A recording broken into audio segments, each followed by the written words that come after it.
Hey, future lawyer. Welcome to the LSAT Simplified podcast presented by Hey Future Lawyer, where we talk about all things LSAT, law school admissions, and otherwise. If you want to check out our free LSAT course, go to heyfuturelawyer.com to sign up for a free account today.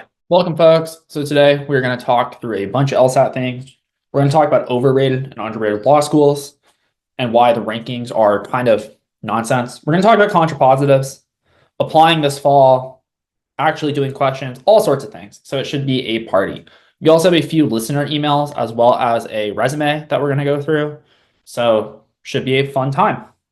So first off, let's start with overrated and underrated law schools. Many of you follow me on Instagram, many of you don't. As of now, our Instagram handle is still LSA Simplified, but we do plan on switching that over to Hey Future Lawyer pretty shortly. That being said, many of you are like, why LSA Simplified? Great question. It's a stupid name. I am aware. It did stand for Law School Admission Simplified. That's what LSA meant. It's also worth noting that it used to be LSAT, but we removed that for usage reasons. Turns out that's not as onerous as I thought. It actually would have been easier to use the word LSAT in my trade name than I had realized. But when I was initially going through things, I did not receive the most clear communication about that. So anyways, the LSA is a relic of that misunderstanding on my part. We'll say it's my misunderstanding. Anyways, so I recently posted on Instagram about overrated versus underrated law schools. The whole point of this is that some schools are actually better than their ranking leads on, or I guess would lead you to believe, whereas other schools are underrated. Because when we think about rankings, what are we using that for? Presumably we're using it for like how good is the school, what kind of opportunities will you get, that sort of thing. But in reality, the rankings are somewhat disconnected from the opportunities that you get. There are some schools that do better than others in the rankings, as in like the T14 does tend to have higher placement and the really low schools tend to have worse placement. But there are some weird schools that are overly ranked relative to how good of a school they are employment-wise, or vice versa. So I posted 5 of each on Instagram, and we're going to go through them real quick. We'll also talk about why they're overrated. So let's start with the overrated. These are schools that are ranked higher than they actually place. This does not mean that they are bad schools. These schools may very well be worth attending, but they might not be worth attending due to their rank, because you might be like, oh, I'm going to this school because it's ranked 28, for example, but the employment is actually pretty weak. So the first school is Georgetown, which people really like. People love Georgetown. And my issue with Georgetown is that it's overpriced for what it gives you. Georgetown charges like $80,000 a year, which is incredibly high for law school. Even expensive law schools are like 60-ish, 70-ish. So 80K, I believe, might be the highest out there, which is fine, I guess, as an investment. If I were going to pay that much, I'd want to go to Harvard or Stanford. But the other real issue is that Georgetown does not place everyone into good employment. So if you go to Georgetown, about 65% of the class, 64% if we're going to be precise, gets prestigious jobs. These are people that are either working in large firms or working in federal clerkships. Basically, people that are going to make 6 figures and be able to pay their debt off. In fact, they are going to start at roughly 220 and they will work their way up. The other 35% are going to make under $100,000. And that is reality. They're going to make like 65K, 70K. But these people, if they pay 80K per year, plus let's say 30,000 in living expenses, because Washington, D.C. is not cheap, 30,000, if anything, I think might be on the low end, they will have paid $110,000 per year to attend Georgetown. And that is not factoring in interest, which is 7%. So it's pretty reasonable that you will graduate with $400,000 in debt out of Georgetown, and you might be making 70K, at which point, good luck. It's going to be so impossible to get out from under that. So those people are screwed. And that is 35% of Georgetown's class every single year, which is terrible. If it were me, I would never go to Georgetown, because the reality of DC is that there are other schools that have similar employment, but are substantially easier to go to and not pay money. Because is a $400,000 bet a good bet to place on the idea that you're going to be in that top 65%? Also, let's be real. If you are paying the $400,000, it probably means that you're not one of the academic killers. Because if you're going in there with a high LSAT or a high GPA, you're probably on scholarship. So could you go, like, is attending Georgetown on a full ride worth it? Maybe. But if you're going to Georgetown on a full ride, you probably have full rides to comparable schools elsewhere. So I guess Georgetown is not a bad school to go to, but I would only ever go to Georgetown if I was on a full ride. If I had to pay anything, I would go to a lower ranked school where they would offer me money. Because let's be real, if you get into Georgetown, you can get into George Washington or George Mason on a full ride, which means that you can get basically the same job outcomes, but for $400,000 less. It's also worth noting that this is not a $400,000 gamble where you just get the payoff if you win. It is the opportunity to work. Even if you get the good grades, you still have to do the work. You still have to go work for a big firm, and that might suck. So Georgetown, I think, is one of the top schools in terms of impoverishing their students and making them poor people that are going to have crazy debt and never be able to get out of it. So there's that. It's also worth noting that people really get defensive about Georgetown. Like one person commented, and this wasn't aggressive, I'm just pointing it out. They said what makes Georgetown special though is that it's the best school in the capital. I'm like, well, okay, sure, it is the best school in DC. That is true. Also, that does not appear in the employment data. The employment data does not lie, and the employment data says that that does not pay off for many of their students. It's also worth noting that these other schools in the capital also do really well, like George Washington, George Mason, which I'm specifically referring to. So it's just not worth paying for because it's a $400,000 investment. Like, is Georgetown a bad school? Like, no, of course not. There are people that get good opportunities, and 65% of grads going to prestigious jobs is rather high. That's pretty good. What I'm saying though is that it's not worth it. It's not worth $400,000, and that you shouldn't go to that school because of its ranking. If you're going to go to it, like if you are going to make a big bet and pay $400,000 for law school, I hope you're going to like Harvard or Stanford or Yale. It's like Georgetown is not Harvard or Stanford or Yale, but often people kind of in lay prestige hold it up there, and it's just not. So, anyways, my real issue with Georgetown, not a bad school, but for 35% of people that go there, unless they were on scholarship, which most of them are not, they're going to end up financially worse off than when they had initially attended. In fact, let's look up how many of them go on full rides. So Georgetown's 509 report, for those of you listening, every school has to put out publicly available data on their scholarships and how many they give out. So they charge $79,000 a year, and they give 2% a full ride.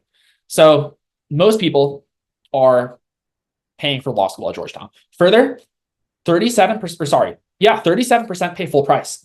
And I'm guessing that 37% that pay full price and the 35% that don't get good jobs, there's probably a lot of overlay. So about a third of Georgetown's class is financially fucked having gone to Georgetown, a quote unquote T14 law school.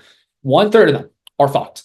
So yes, it is an overrated school. It is not a good, well, is it a good school? Like, I don't know. The more I talk about it, it's like if 1/3 of your class is financially fucked after attending, can you argue that you're a good law school? I don't know that you can. And yes, is it fine? Like if you go on a full ride and get one of those awesome jobs out of Georgetown, I guess you're in a good spot, but that's just not everyone. And you have to consider the whole reality because everyone likes to think that they're going to be the special 1% that's going to get a full ride and crush it, but that's just not reality for most people. So if I was squeaking in Georgetown, I would not go to Georgetown. Instead, I would take a lower cost offer at a like lower ranked school, but the odds of you failing are so much lower. And the odds of you like being in a good spot, like let's take an example person. They got a full ride at George Washington, which we're going to get to. They're one of my underrated schools, but they send 40% of their class to big law or federal clerkships. And at George Washington, let's pull up their 509 report just for reference. So George Washington 509, the entry, LSAT, and GPA are, and they don't want to place this very easily. Okay, there we go. The average LSAT's a 168. The average GPA is a 3.8. In contrast to Georgetown, it is a 171 and a 3.9. So they're still good academic folks at George Washington, but less so. They're not as competitive. Further, tuition is, well, 72,000, but they only give 2% of full ride. Okay, so George Washington actually doesn't give a lot of full rides, but they do give 19% half to full. Because if you can get into Georgetown, you could probably get one of these good offers at George Washington, which means that you're paying, I don't know, $20,000 for, so you're making a $100,000 bet, but you have a 40% chance of still getting these jobs. Man, after seeing that data though, I actually don't like George Washington as much. I thought they were giving a lot more full rides. So anyways, better school, still also kind of a gamble because I would just go to a school where it's not so expensive. I mean, the reality is a lot of you are not going to be practicing law for your whole life. And a lot of you, I mean, I shouldn't even say you, I should say people going to law school in general, they don't really consider if this is for them. But when you lock yourselves into $300,000 or $400,000 in debt, you don't get to pull out. Because law degrees are not terribly useful outside of law. I don't know why this myth keeps being spread that you can like get a law degree and then go work for McKinsey. Like technically that's true. Also, it's a terrible plan. Like the people that work at McKinsey after getting a JD are not doing it because the JD is useful, but are rather doing it because they are a qualified, intelligent person who happens to have a JD. The JD is not causal. It's ironically an LSAT flaw, correlation causation. Like why are they working this job? Anyways, so that's a lot at Georgetown. We have like 9 more schools to talk about, but Georgetown's overrated. Next up is Minnesota. Minnesota's ranked 16. It is one of the most overrated law schools. I have no idea why they're ranked so high. They send 29% of their grads to prestigious jobs, which is really bad given their ranking. Most of these schools, similar in the rankings, are sending 50 to 60%. So that's really bad. They're sending 29%. So anyways, no idea why they're up there. It's a fine school. If you want to live in Minneapolis, it's fine. If you're going to Minnesota because they're ranked 16 and that impresses you, that is silly. That's goofball shit. Like, don't go to these schools. I mean, what it really comes down to is stop looking at the rankings and start looking at employment data. The employment data is all public. You can go to ABA employment reports for every school in the country. And what you'll see is that there are schools that are low ranked that have good employment and vice versa. Because like, is Minnesota ranked higher than all these other schools that are like than many of the schools we're gonna talk about? It is, but it's not real. Like the ranking does not pay the bills. You need an actual like salary to pay the bills, and Minnesota is not going to give you that salary, or at least it won't for 70% of the class. Okay, Utah is also pretty bad. They're ranked 28, and they only have 15% getting good jobs. There are schools ranked like 180, which is the bottom ranking that US News gives to like 10 schools. It's like you guys are at the bottom of the barrel. But 15%, like there are schools at the very bottom that are placing 15% into these jobs. So Utah ranked 28 is way underperforming. That's not good. It's also worth knowing, like, there's nothing wrong with going to Utah. Like, this is not meant to say, like, no one should ever go to Utah. What I'm saying is don't go to Utah because they're ranked highly. If you're going to go to Utah, go because you want to live in Utah, you're a Mormon, and you, like, are happy working at the DA's office. Because if that's your plan, Utah's an awesome plan for that. If you're going because you want to work at some big firm, Utah is terrible. All right, what other overrated schools do we have? Oh, UNC Chapel Hill. This is probably the least overrated of the ones that I pulled. They're not bad, but they only send 33% of their grads to prestigious jobs. They're ranked 20. So, like, for reference, many of the schools around them are going to send like 50%. So, it's about 20% underperforming, but not terrible. And then finally, we have Arizona State. A lot of the Western schools are pretty rough in terms of employment. Like, so are the Colorado schools where I'm from initially. And this is just because there's just not as many jobs in the West. There's not as many people. So there's fewer big firms doing big firm shit. And ASU is also ranked fairly high. They're ranked 36, but only 16% of grads go to prestigious jobs. It's not very easy to get a good job out of Arizona State. Not impossible, but not easy. But often people go and, like, let's be real. They're like, oh, I'm academic crusher. I'm going to get in the top 16%. The top 16% is really hard. You all have not done law school yet. And for some of you, law school will be easy. For some of you, it'll be hard, and you just don't know who that's going to be. You can get a 4.0 in undergrad, crush the LSAT, and still struggle in law school. So, like, while it does indicate that you're likely to do better, it's not a guarantee. So it's best not to go to a school where you have to crush it or your whole life falls apart. Further, the people that often do choose to go to Arizona State over lower ranked schools are people that are just squeaking in. And let's be real, if you're squeaking into Arizona State, you're probably not going to be one of the 16% that kill it. The 16% that kill it are usually the people that could have gone to like Stanford, but took a full ride at Arizona State. Or they could have gone to UCLA on a half scholarship, but instead they went to Arizona State to minimize debt. Those are the people you're going to be up against, and they're probably going to beat you if you're squeaking into Arizona State. Because if you're squeaking in, it doesn't mean you're always going to fail, but if I had to bet, I would bet against you. So generally, it's better to be kind of a big fish in a small pond. Like, alternatively, let's say you're squeaking into UCLA, but you have a full ride to Arizona State. I guess this is trickier because Arizona State does have really rough employment. So I'd probably say, like, go to a different school. But I would often advocate that if you're squeaking into UCLA, you shouldn't go to that school either. Like, yes, it has better employment, but it's still only the top 60% that are going to go to big law. And if you're just squeaking in, you're probably not going to be part of that 60%. It could happen. Like, as always, I want to paint with a broad brush here because I don't know exactly about every person. And there are, of course, exceptions, but they're called exceptions for a reason. They're the exception to the rule. The rule is if you come in and you're squeaking in, you're probably not going to get the best opportunities the school has to provide. Okay, so that is overrated schools. Let's go to underrated. So it has some like hashtag positivity. And underrated are actually, there's a lot of them. So the first one is Tulane, which is in Louisiana. Tulane is ranked fairly low at 78, which is not high. That's about middle of the pack. But they send 35% of their grads to good positions, which is worth noting. That is double what Arizona State sends, even though Arizona State is ranked 36. A lot of this is geography because Tulane is in Louisiana. And there's just, I guess, a lot of jobs in Louisiana relative to the type of schools they have. So, like, for example, the Florida schools tend to really overperform. A lot of the Southeastern schools actually overperform in terms of placement.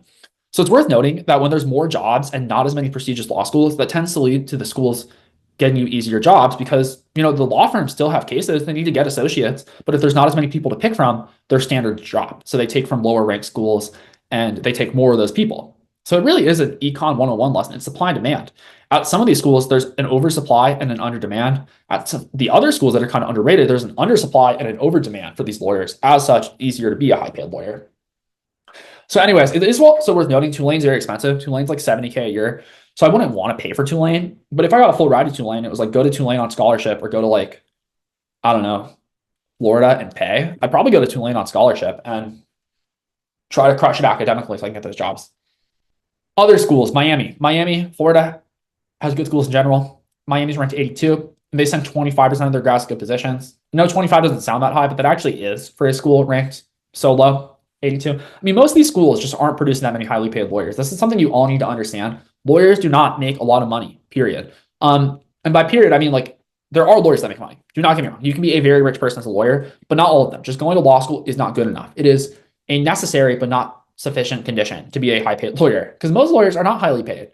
So you guys all just need to just be aware of employment outcomes. There's nothing wrong with this. If you're going for the money, go for the money. More power to you. just make sure you're going to schools that actually produce the salaries and the careers that you envision. Because there are so many people that are delusional about their actual outcomes going into law school. So anyways, Miami ranked 82. I'd say they're fair ranking somewhere in the 40s. It's also a school that's probably not worth paying for in that the tuition at Miami is like 65K and Miami's incredibly expensive to live in. And I think the University of Miami is like in the heart of Miami where living costs are really expensive. That being said, if you're going on scholarship, the downside's really low and there's a very good chance that you will also be out competing the other people. Because let's be real, if you're going on a full ride, it probably means that you have a good LSAT GPA, which like we talked about, could you be the exception and do bad in school? Like you could, but in all likelihood, you're more likely to get those 25%. It is worth noting though, 25% is not a guarantee. 25% is 25%. 75% of people that go to Miami still get bad jobs, or not bad jobs, but not the jobs that people are picturing. So just be aware. It's basically always a gamble unless you're at the very top. Next up is George Washington, which is ranked 41. Like we talked about, they actually charge a lot at 72,000, which is wild. However, George Washington does send 40% of grads to prestigious jobs.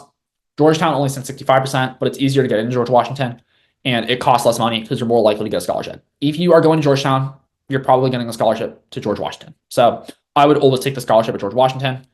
And basically, it's going to be easier to compete because let's be real, your classmates at George Washington are not as good of academic crushers. So for you to get a high GPA is going to be easier than it would be at Georgetown because you're competing with, I mean, for lack of a better term, smarter people. And at GW, they're still smart, but they're less smart or less hardworking. And it is easier to compete with them because of that. What else do we have? UCI, this is in California. UCI is in Orange County in Irvine. And it's ranked 41, but it actually sends a lot to Big Law. They sent 52% of their grads to prestigious jobs despite being ranked 41. That's really good. And I think a lot of this has to do with them being in SoCal. Obviously, the more prestigious SoCal schools like UCLA and USC are going to outperform UCI.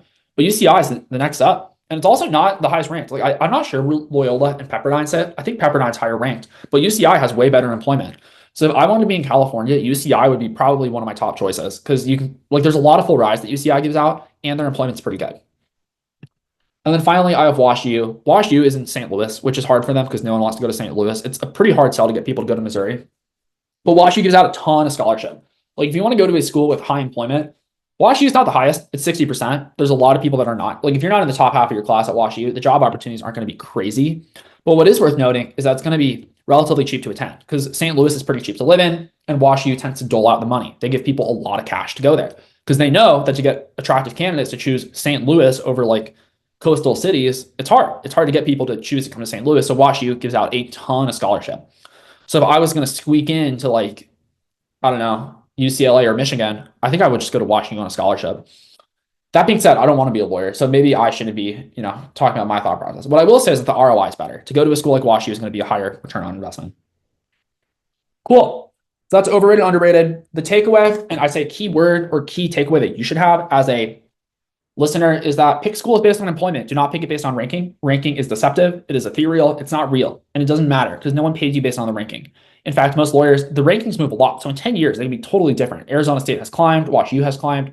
But what does matter for you, very much so, is the employment out of the school you go to. So I would really try to ignore the ranking as much as possible. We've been thinking about making our own rankings based on employment.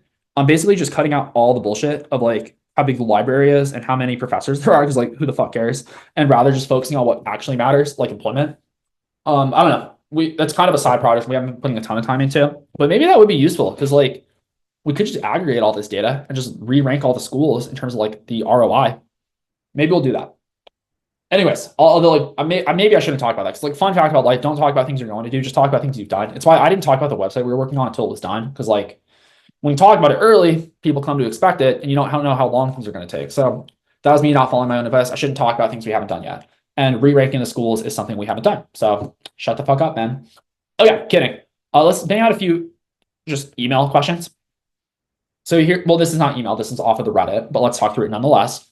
So someone posts, hi, currently I'm doing all of the LR fundamentals on some prep platform. The explanation videos, however, kill me. I'm like, that seems like a pretty big strike against whatever prep platform this is. If after the explanation is said, it doesn't make perfect sense, that's the problem. It's one thing for it to not make sense when you are in the moment doing an LSAT question, but the whole point of an LSAT instructor or teacher is to simplify these complex concepts into something you can work with and something you can learn from. If the explanations aren't clicking with you, that is literally the whole value of LSAT prep. So I would switch, not saying you have to work with me because also I'm not even going to tell this person. So this is more so to you all, but you all should work with someone that makes sense to you or a platform where it makes sense. If it doesn't make sense, that's a problem. They continue. I really dislike how majority of the explanations are long videos and how the answers I got wrong are usually glossed over. Yeah, I mean, if you're going to make a long video, at least touch on the wrong answers. Some of my videos do go kind of long. I think I have some that are like 7 or 8 minutes. Most of them are like 3 to 4. Like I try to keep them pretty tight. And we also are trying to have written explanations for all the questions. That is very much so a work in progress. But yeah, so they have long videos that don't get to the point. They continue. I feel like I'm not truly understanding what I'm getting wrong or the concepts, especially with sections such as necessary assumptions and flaws. Well, the issue is that all the LSAT is about what do they say. It's not about the question type. It's not about what's going on. And this is often a problem with LSAT prep, is they put the focus on the wrong part. They put the focus on the concepts and questions as opposed to the actual understanding of the argument and what's going on. So I would really advise that this person switch off of this prep platform, because if it's not making sense to you, like it is possible your role is half-assing it and not really putting in the effort to understand. But it's also possible that they're just overcomplicating shit, and that's why it doesn't make sense. They continue. I was wondering if I should just finish the course out since something of the syllabus as I start taking only practice tests and drill starting this Sunday. Yeah, that's crazy. You need to be doing questions from day one at LSAT prep. If you're not doing questions from day one, your LSAT prep is looking out for your money more than it's looking out for you. The way you get better at a skills-based test, which the LSAT is through repetition. It's like if you want to get better at basketball, would you go out and learn and like read physics on basketball shooting, or would you go out, take a like bucket of basketballs and shoot 100 shots in your driveway? You go take shots. You're gonna get way better than like learning about here's how the curvature of the ideal basketball shot works. Like, what the fuck are we talking about? You have to do practice. This is also not like groundbreaking science stuff. This is pretty clearly established in learning science. The way you learn skills is by doing them. And that learning very abstractly, it makes you feel more comfortable, but it doesn't actually make you better. It's like if I was going to tell you to, like, let's say you want to start posting on TikTok. The way you get better at it is you just start posting videos and seeing what does well. You don't read for hours and hours and months about how to do it. You will learn so much more through like actually doing something and correcting yourself. I guess this is probably a better analogy with like a sports analogy. Like, how do you learn to like hit a baseball? You don't read books about it. You go out and you like go to the batting cages and turn the machine on and you try to hit it. And you're going to fail at first, but that's part of the process. Failure is necessary. You won't get better without failure. And a lot of this, people are just scared of failure. A lot of people don't like when they fail, but that's part of the process. You can't get better without fucking up. So just embrace the fuck ups. It's part of it. Like, try to avoid it in that you don't want to fuck up, but you have to put yourself in circumstances where you will fuck up. Like, whenever you're doing a question, I do not want you to make a mistake. I want you to do your best. But unless you are a master, you are going to make mistakes. That's part of the process, and then you can learn from them. But just avoiding them is just the silliest shit. Like, if I told you all to watch my curriculum before you LSAT questions, I have a curriculum. It is 7 hours long. You are welcome to watch it. You do not need to watch it. Like, what are we talking about? Even in the curriculum, half of it's me yelling at people about don't just do the curriculum, make sure you do actual questions. That being said, if you haven't done the curriculum, it is a very good, I'd say, easing someone in resource. Although I would be careful that you are using it supplemental to doing questions. Doing questions is the magic of LSAT prep. Everything else is tangential at best. They continue though. Should I switch to another resource? If I do stick with it, I was wondering if I should do its PT and rely on that score to see if there was truly a knowledge gain before switching. Yeah, even if you do take a PT, PTs can be pretty random. You might go up 5 points without actually having gotten better, or you might go down 5 points without having gotten worse. So it's hard to gauge. What you should use to gauge if LSAT prep is working for you is, does it make sense when you're talking through it and reviewing it? If it doesn't, your prep sucks. If it does, you just need to put more reps in. Because if you can look at a question and be like, I see it, I just messed up in the moment, that's something you can learn from and you will get better. If in the explanation you're like, what the fuck is this person talking about? That's where you have issues. And you're like, maybe this is not the best prep. So anyways, the advice is stick with it if it feels like it's working. If it's not, well, for what it's worth, I know this resource. I'm not going to name it because like we're above that here at the podcast, but this one sucks. So I would switch off of it without naming it. All right, next question. Parallel everything. I would love some tips on parallels. Consistently, I'm getting -2 to -0 on logical reasoning, but when I do get a -2, at least one of those questions is parallel. Would love some advice on how to become an expert on these questions. Thank you. Oh yeah, so parallels are tricky. Often high scorers struggle with them. Well, actually, honestly, low scorers struggle with them too. But basically, the idea is on parallels, you need to match things. I like to do this via like a quote unquote sniff test of like kind of what feels right. And you're like, well, thanks, Ben. That's not terribly useful. You do get better at that through repetition. The other thing is you can pay very formulaic attention to every little thing. Like you can pay attention to like, oh, making sure all the conditions match up.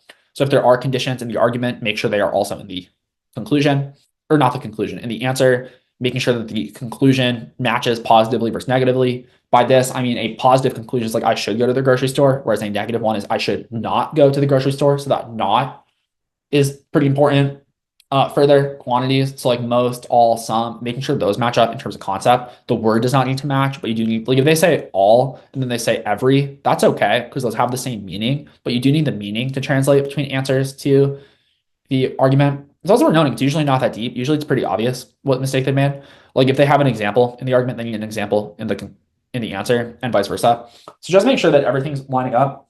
I like to kind of put out, like when I do a parallel, the way I do it is I write out a rough structure of the argument myself, not in diagramming, but just like what did they do here? And then I look for the same one. That's usually good enough. It's not formulaic. It's just pause. What did they do? And write it out. And if you're like, Ben, I can't do that, I don't know how to write what they did, then you are not reading properly. Because if you can understand words, you should be able to at least put in some level of your own words what just happened. And if you can't, your issue is not that you don't know how to do parallel questions. Your issue is that you need to read gooder. So anyways, that's what's up with parallels. They are trickier. There is always a difference. So just make sure you're identifying reasons why you're getting rid of wrong answers, because there is always something going on. All right, next, memorizing test questions. I am already fucking doubtful of this one. They continue. A major issue while studying right now is memorizing test questions.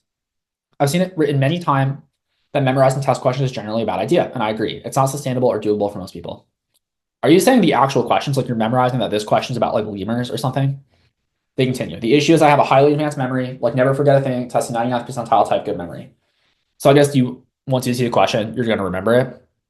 I don't know. They continue. Because of this, I've been accidentally memorizing the arguments. With all the journaling and book work I've been doing, I get a lot of repeats, and each time I remember them and their solutions, even if I got them wrong the first time. Oh yeah, I see. So you're saying you have like such an elite memory that you are bad at the LSAT. I mean, start doing better on the questions you're doing. It's pretty hard. If you actually do every question authentically, you should not get through all 6,000 released LSAT questions without getting really good at the test. So if you have gotten through all the questions and you didn't do it well the first time, and you genuinely have that good of a memory, like that sucks. I have no idea how your memory is that good. My memory is not that good. I've done every LSAT question. Although we'll take your word for it and say that you actually do have like a photographic memory. When you see a question, you remember it. However, it is worth noting that if you actually got through all 6,000, you were lazy the first time. Presumably, you are partway through. So I would say really raise your standards going forwards. Stop missing questions and really review hard. Because if you're reviewing hard, how many questions can you do in a day? Like 25, which would mean how long would it take to do all 6,000 questions? That would take you 240 days. So it would take you most of the year if you were doing 25 a day. So slow down, do more questions. I also am somewhat skeptical of the fact that you're actually memorizing every question. These questions, there's so many of them. They're so similar. It is really hard to memorize them. I often feel like I have LSAT deja vu, where they'll be talking about like some like car crash, and I'm like, I just did a question on car crashes, but it was entirely different than the one that I'm doing in front of me. They have a lot of topics like dinosaurs, things that just come up over and over. I mean, there's like 20 or 30 different topics they hit, like asteroids and shit, stuff like that. But I would say that if you are running out of questions, that just means you did not take your LSAT prep seriously, because you should not run out of questions. Like I do LSAT every day, full time. This is my whole gig. I don't just do LSAT questions. I probably only do 2 to 3 hours of actual questions a day between talking to people and recording. But I do that every single day, and I do not remember the questions because I'm going so deep on them that like I don't touch another question until like a year later. Like you really don't do repeats when you're crushing it. So anyways, I assume it's a she. It might not be a she. But basically, I would say this is a non-issue if you're studying properly. All right, next question. Regressing in RC. Has anyone else experienced getting worse in RC over time? No, this is probably just random variance. LSAT scores can fluctuate a lot. As humans, we are really bad at actually recognizing true movement versus just statistical noise. And by statistical noise, I mean things that seem like fluctuation. It's like, for example, if we all live in the weather. In where I live, maybe it's 76 out today, which it is, 76 degrees. Maybe tomorrow it is now 55 degrees. Does that mean that the earth got colder? Or does it mean that there's weather and some days are colder than others? If I said, therefore, it was 76, it's now 55, therefore global cooling is happening, you'd be like, Ben, that's fucking dumb. Some days are cold. But people do this with their LSAT scores. And they're like, I went down, therefore my score is getting worse. It's not though. It's fluctuation. Unless you are forgetting how to read, you are not going to get worse at the LSAT. So no, you should not get better. But let's see what your evidence is, because that could be there. They say I've been studying for months and currently sit in the low 170s, and somehow I regress in RC. Well, let's see what your evidence is.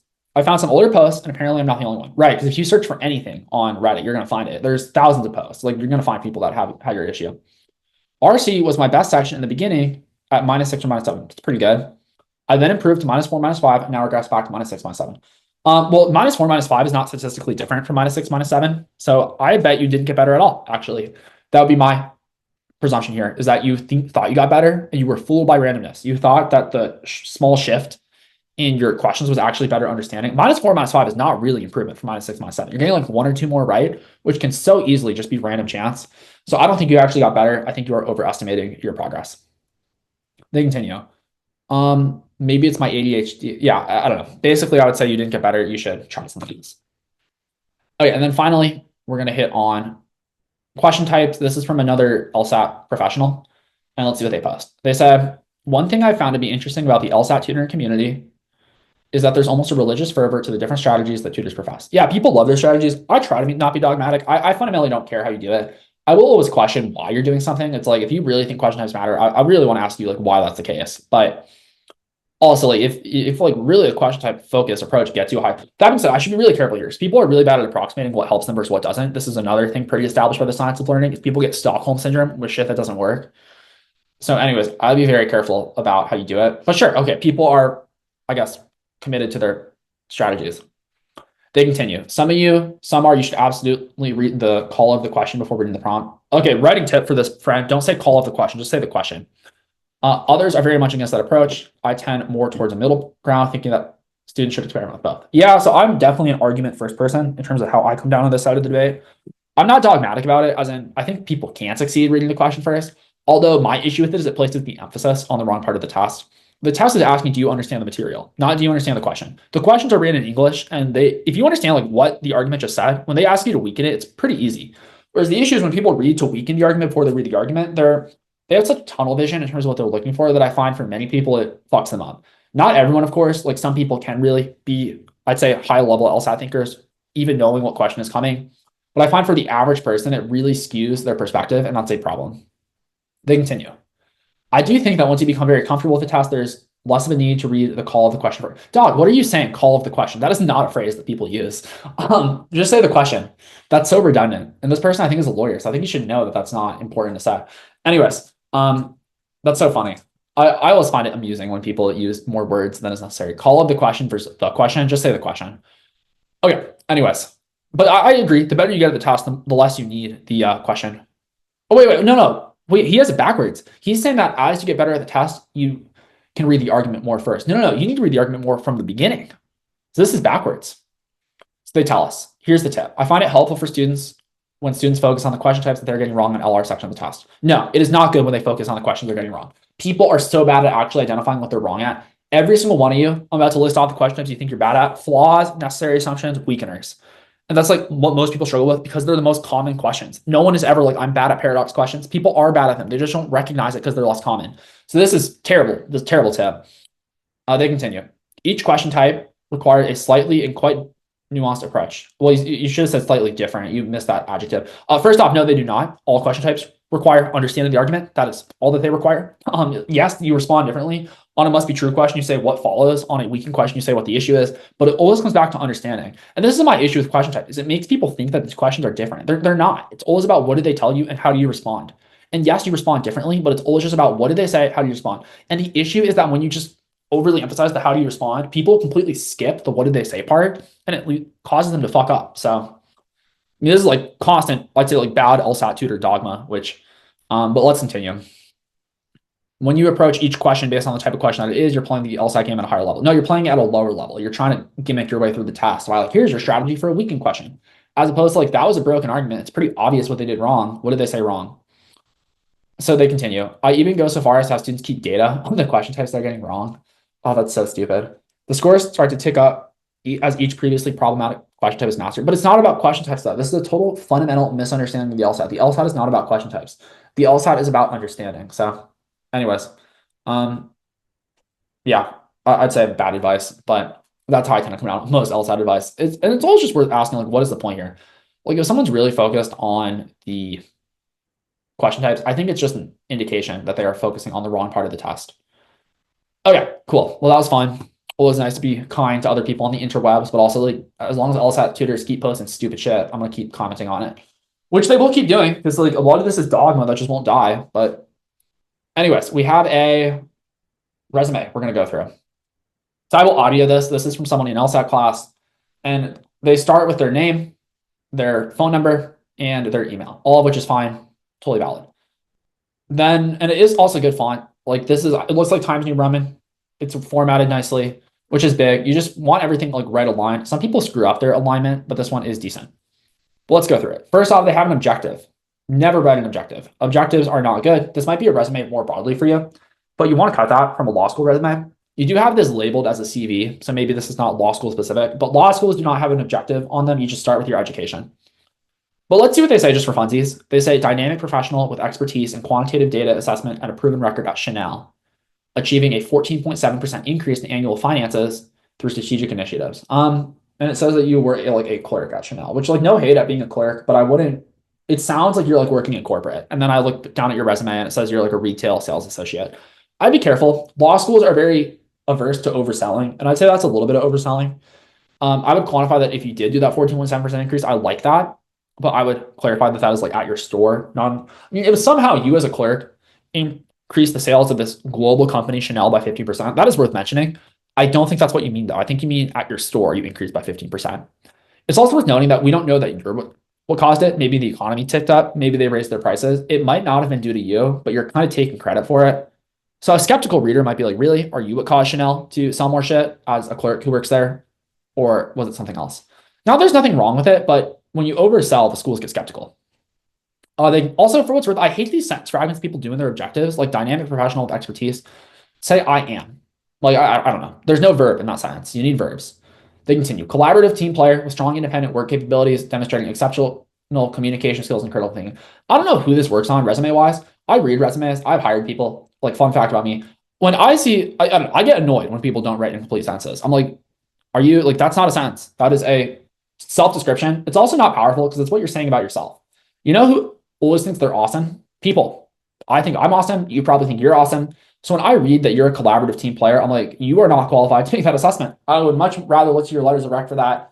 Keep your resume at facts. When you start saying like, I am a team player, I am independent, it's like, are you though? Because doesn't everyone say that about themselves? So it's, I don't know. It's hard to believe. It's like, well, it's not that it's hard to believe. It's that it's unverifiable. It's like, it very well might be true, but it also might be false. So by saying it, you're adding literally nothing.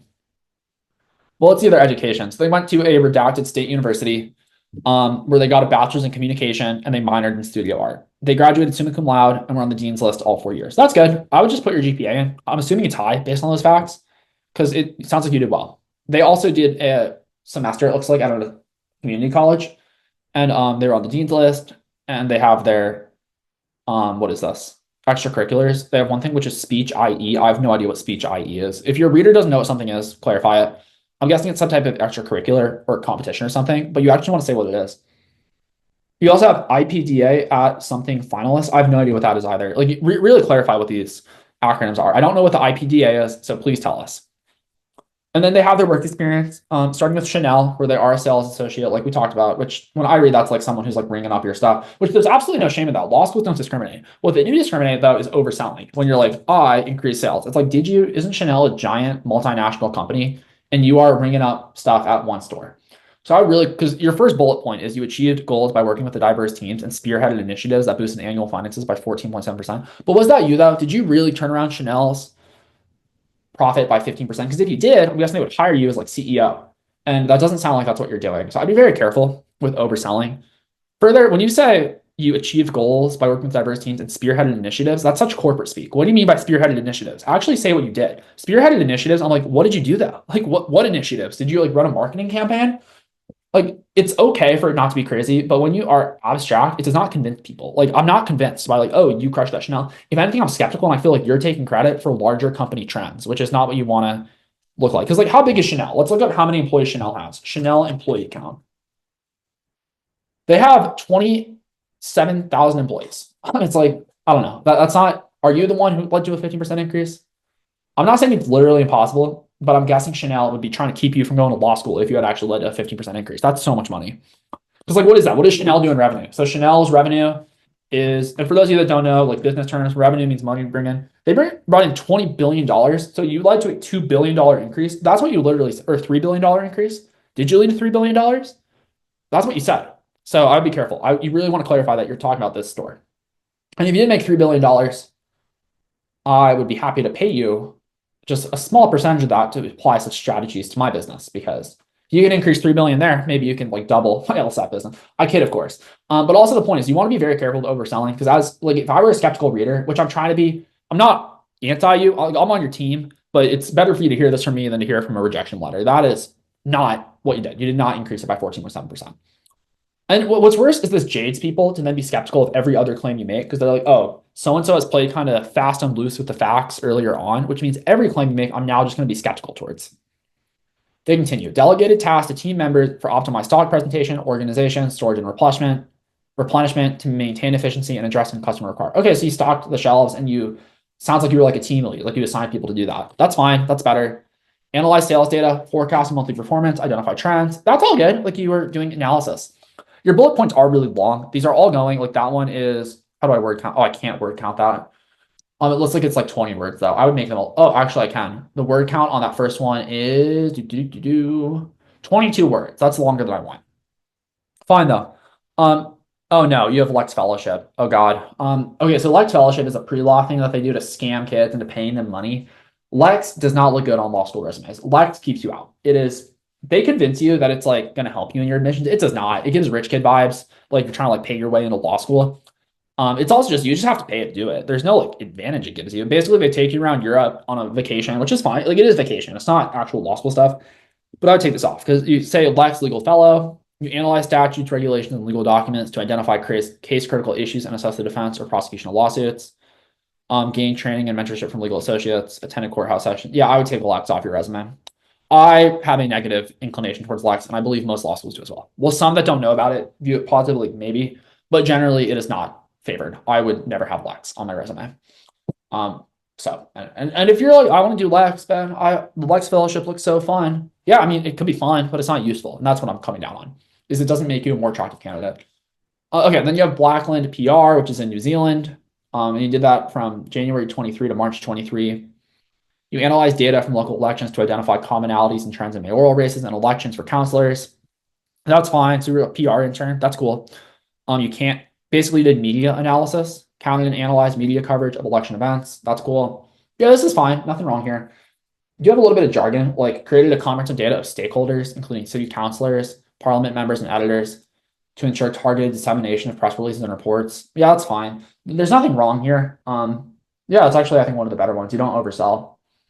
You were a server at a restaurant, it looks like, took orders from guests and inputted them into a point of sale accurately, resulting in a 98% order accuracy rate and increased customer satisfaction. I guess I wouldn't say that though. Like increased customer, how are you quantifying that? It's fine though. You're a server, nothing wrong with that. I'll just rapid fire the rest of these just to get to things I can criticize. You're also a sales manager and social media manager for an Outfitters. That looks fine. I am a little worried with all this that you are overselling at points, but because the other thing is here, you also say you implemented inventory management strategies to optimize bulk sales, resulting in a 30% reduction in excess inventory and an increase of $500,000 in annual revenue. Yeah, I mean, maybe. I'm a little skeptical after you already claimed that you were responsible for 30. But I mean, here's the other thing though. If you really do have these skills and you're saying this, I believe you are. I just looked at this website. Well, I don't know. How is this website? Let me look at the traffic for this website. Because for what it's worth, I am pretty good at the interweb research stuff because I am a full-time LSAT business person. Like I teach LSAT, I also do the business side of things. Fun fact. Let's see how much traffic this website has. So it's because let's see if they actually have $500,000 in revenue. Bad radio. This website has 200 visits last month. That is terrible. Assuming a 1% conversion rate, that means they make 2 sales a year. I don't think they do $500,000 in revenue lifetime, let alone that you did that. So that doesn't sound real. I don't know if that was your number or someone else told you, or maybe they just fell off hard and they used to be big, but this year they've just like shut down. But this does not look like a website that's doing 500K in revenue lifetime, let alone in 1 year. So I'd be very careful because the data says you've got 200. For reference, we do thousands of visits a month. This is all public data. You can look at this. There's lots of websites where you can see how much traffic each website gets. 200 visits is not a lot. Like we do that in like the first couple hours of the day. I mean, we are not a $500,000 a year company. Like what the fuck are we talking about? So anyways, my point is that like, I don't think that's real. I don't believe that. I don't believe that this company did $500,000 in annual revenue. And for what's worth, this was in 2017, 2018. That's also when you're a kid. You said you developed and executed comprehensive social media campaigns. Let's look up their Instagram. because you cite Instagram. So I wonder, what's their Instagram? How many followers do they have? And how many likes? They have 190 followers. I mean, it's like, it sounds like you're overselling because you say like you've done all these things. Their likes get like their posts get like 2 likes. I mean, they haven't posted in years, but back to when you would have been doing it, it was a while ago. It's yeah, also, I just be very careful. If they're gonna look it up, which often they will, they're gonna be like, this person's full of shit. Because it does not look like they did 500K in revenue. And for what's worth, they could have told you that. Maybe they told you they had 500K in revenue, which because I think they're lying to you. Because the numbers that I found do not back up your claims. So I'd be very careful. Also, you said, like, here's a bullet point. You said monitor the company's brand presence across various social media platforms, which led to a 15% increase in positive sentiment towards the brand. How did you quantify that 50% increase? That it sounds like you're just making stuff up. And when you use numbers, like I love numbers, but they need to be real. They can't just be made up, especially when they're so easily fact checkable. Like really, you make $500,000 extra in revenue, and then I look it up and the company doesn't even have 500,000 visits. That's like, I don't know. Like I have a hard time buying that. Then you have other stuff. So you have like leadership experience. You like cleaned up trash. That's nice. You worked at some New Zealand government. You worked at the Humane Society. That's cool. Like none of this is bad. I would just really clean up the bullet points to be more defensible. Like this is all fine. You do have skills and interests. You have Microsoft Office. I'd cut that. Everyone knows how to use Office. Quantitative data assessment. What do you mean by that? Like certain stats? I'd say that. Search engine optimization. I wouldn't say that. This website got no views. I mean, I don't know where else you would have done SEO, but the website you did mention doesn't have any traffic. So I wouldn't mention that you've optimized search engines when the one place you could. For what's worth, are they going to look up this website like I did and look up their traffic? Like probably not, but I just did. It's publicly available. It took me like 2 minutes. And if I was like just looking for like positive or negative towards this person, that would be a strike against you. Because I'd be like, and for what's worth, maybe when you were working there, they were crushing it, and now they've completely melted down and they suck. Because I didn't look at their historical data. I just looked at current data. But it's hard to believe that a company doing like millions of dollars a year now does $0 a year. Because like, let's be real, 200 visits is like $0 a year. Like that is not a good, even for, okay, for those of you that aren't in the world of like online shopping, a conversion rate of like 2 or 3% is fucking killing it. That is an awesome store. That would mean that they're making 6 sales a month. 6 sales a month on like $20 hats. This is not a $1 million a year company at all. Like you don't have to be like a Shark Tank, Kevin O'Leary to understand that the math here does not math. Also Google Analytics, I'd cut that because once again, there's nowhere where it appears that you've demonstrated that you've crushed it. Adobe Creative Cloud, that's fine. Sales forecasting. No one cares about sales forecasting. Forecasting is for business kids looking at the future. I care about what you've done. There's nothing like I could draw up how my LSAT company's going to do $30 million in sales this year because I can just be like, we're going to grow it to 20% every month and compound interest. That's crazy though. No one cares about forecasting. People care about execution. So I'd be careful. Interest, you have marketing and operations, analytic. Yeah, I'd cut those. I'd stick more to like personal things, not business. Collegiate soccer, that's good. Track and field, sure. Rock climbing, that's cool. I cut it down to a couple, but overall, that's nice. And then languages, you have English native and Spanish fluent. Nice. See, overall though, I know it's kind of harsh. Those are just on the percentages of like things that are hard to claim. Like you saved Chanel $3 billion or increased their annual finance of $3 billion. I know that's probably not what you meant. I think you probably meant your store, but I would just clarify that because you just don't want to give them attack points. And you can still like have a really impressive, cool like you have a lot of good stuff here. You just also have a lot of attack points, and we just want to clean up those attack points because some people, upon seeing them, are going to become skeptical than everything else you say, which devalues the rest of your application. So you want to be very careful not to give them any, chinks in the armor. And this one had some chinks in the armor. All right, cool. Well, that's all we got for this week. Send in questions if you have anything, blah, blah, blah. Outro. See you, folks. If you enjoyed what we talked about today or learned something new, please leave a review or a rating. It really does help us out and helps us reach more people. If you have a question or anything you want talked about in the world of LSAT or law school admissions, you can always email support@heyfuturelawyer.com to get it in the podcast agenda. Just put podcast in the subject and we will talk about it on the show. Alrighty, that's all we have for today. So I will see you all next time.